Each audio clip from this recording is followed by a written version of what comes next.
पवन देवता लेकर उस तेज पुंज को पहुंच गए सीधे गंगा जी के जल में, सीधे गंगा जी के जल में। और गंगा जी के जल में जब उस तेज पुंज को लेकर पहुंचे तो उस तेज पुंज से गंगा जी का जो जल है वो आनंदित हो रहा था। गंगा जी का जल आनंदित, आनंदित।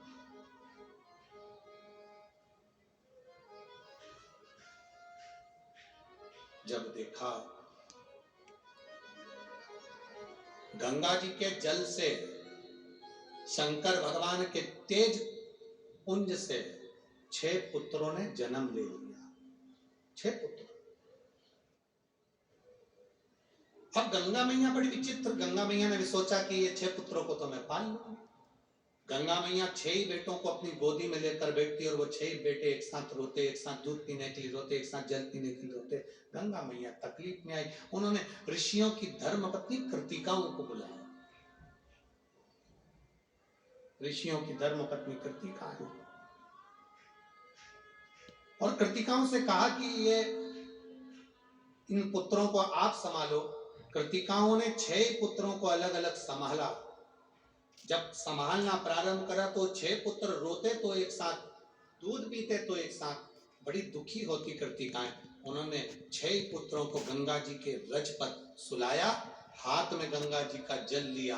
अगर हमारा तेज पक्का है, हमारे पति के चरणों में हमारी प्रीति है और परमात्मा की दृष्टि हम पर है तो ये 6 एक हो जाए। 6 ही शरीर जुड़ गए, मुख 6 हो गए, शरीर एक हो गया।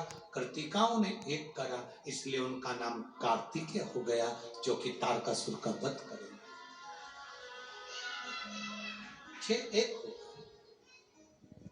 अब एक समझने वाला प्रसंग यहाँ पर है, बहुत बहुत ध्यान देने वाला प्रसंग है। कभी जिंदगी में मौका मिल जाए गंगा जी के घाट जाने का, कभी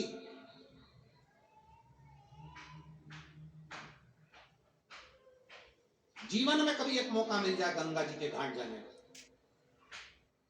और गंगा जी के तट पर अगर आप पहुंचे हैं, गंगा का स्नान करने के लिए गए हैं, अगर गंगा के तट का कंकर मिल जाए तो 7 बार हाथ की अंजलि में लेकर उस कंकर पर जल छोड़ दो।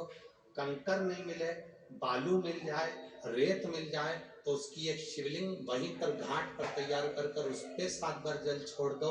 और यदि बालू भी ना मिले तो गंगा के जल को ही गंगा के जल में 7 बार अपने मन की कामना कर कर जब हम छोड़ते हैं और गंगा से जब हम विनती कर कर आते हैं, हर हर महादेव कहकर जब हम आते हैं तो गंगा हमारे मन के मनोरथ को पूर्ण करती है। ये निश्चित है।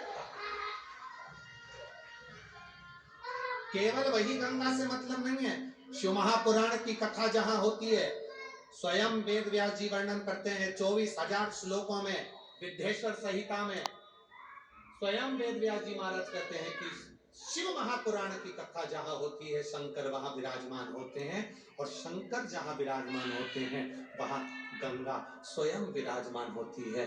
जब हम कथा के पंडाल में बैठकर भी हर हर महादेव कहकर दिल से बाबा को पुकार कर अपने मन की बात कहते हैं तो बाबा उसको स्वीकार करता है, शिव स्वीकार करता है। शंभो शरणे मांगू घड़ी रे घड़ी, दुख काटो दया करी ने दर्शन